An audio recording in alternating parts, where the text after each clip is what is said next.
Aujourd'hui, je vous propose de faire ce sac original dont j'ai créé le patron. Il est fait avec de la soie et du simili-cuir.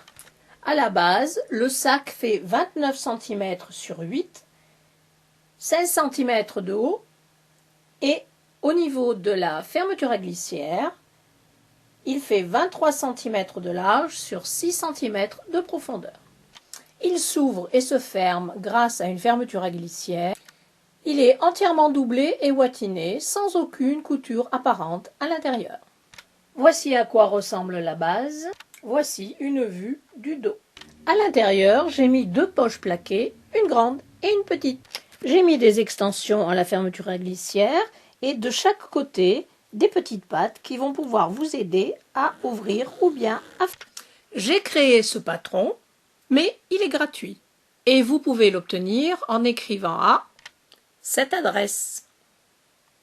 Pour les personnes qui n'ont pas d'imprimante, je ferai des gros plans sur mes gabarits à la fin du tutoriel. Commençons par le gabarit numéro 1 qui est en fait un demi-patron. Vous devez mettre ce côté de 17 cm sur la pliure de votre tissu.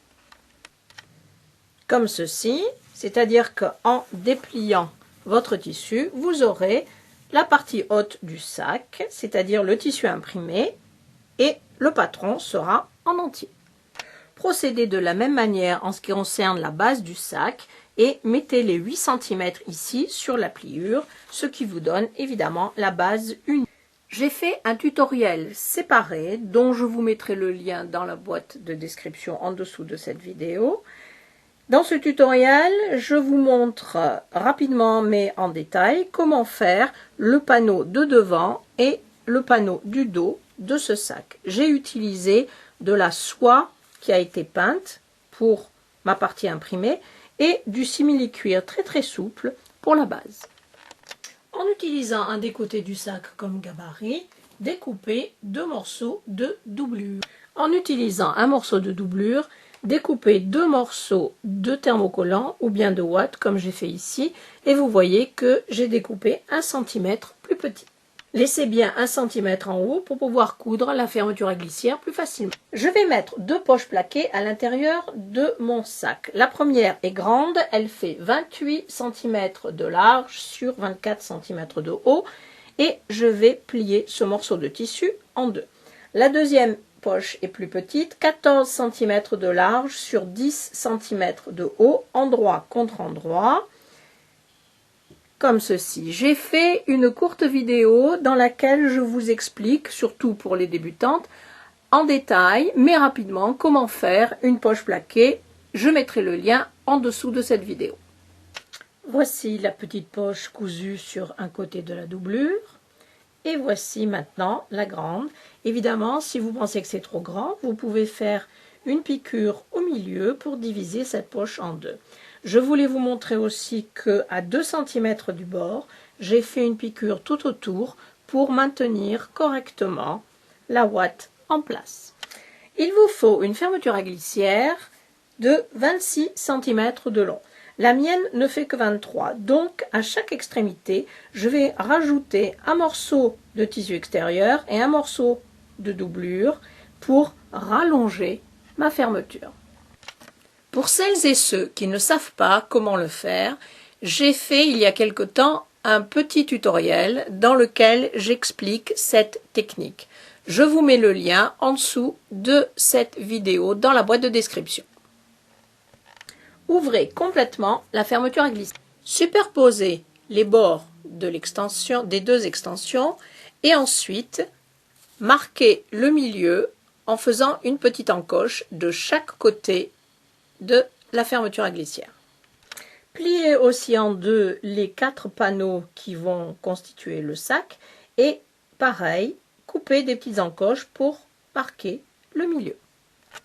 Cousons maintenant la fermeture à glissière. Le panneau du sac est sur l'endroit. La fermeture à glissière est aussi sur l'endroit. Nous allons la renverser et faire coïncider les deux encoches, aligner le bord. Prenez un panneau avec la doublure. Endroit contre endroit, c'est-à-dire que vous allez mettre ce panneau à l'envers. Vous le voyez ici, c'est l'envers. Là encore, faites coïncider l'encoche et le bord supérieur. Vous pouvez mettre des épingles si vous voulez ou des pinces et ensuite faites une piqûre tout le long en utilisant le pied de biche spécial fermeture à glissière. Prenez le deuxième panneau de tissu extérieur, l'endroit est vers vous. Voici ce que vous venez de coudre. Vous allez ouvrir, attraper par la fermeture à glissière,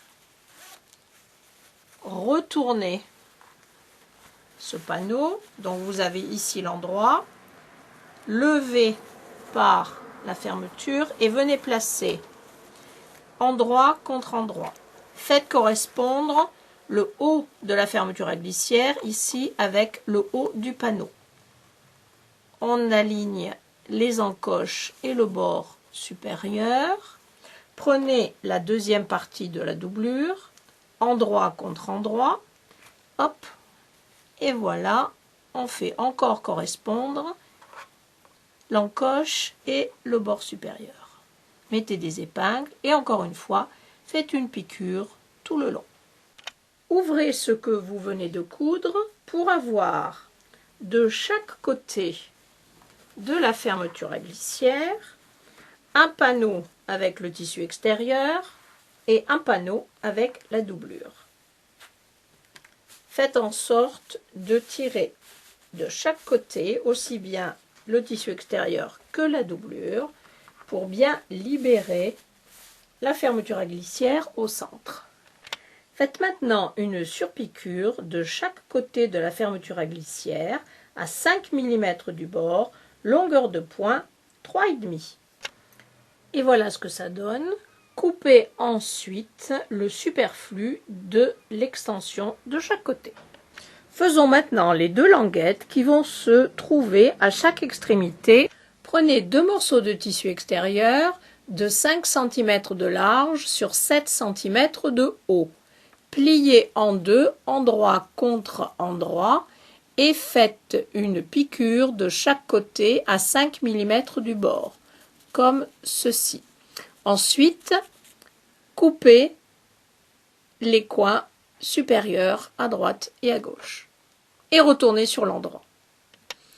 Ensuite, faites bien ressortir les coins de chaque côté et venez placer la petite languette à l'extrémité de la fermeture à glissière.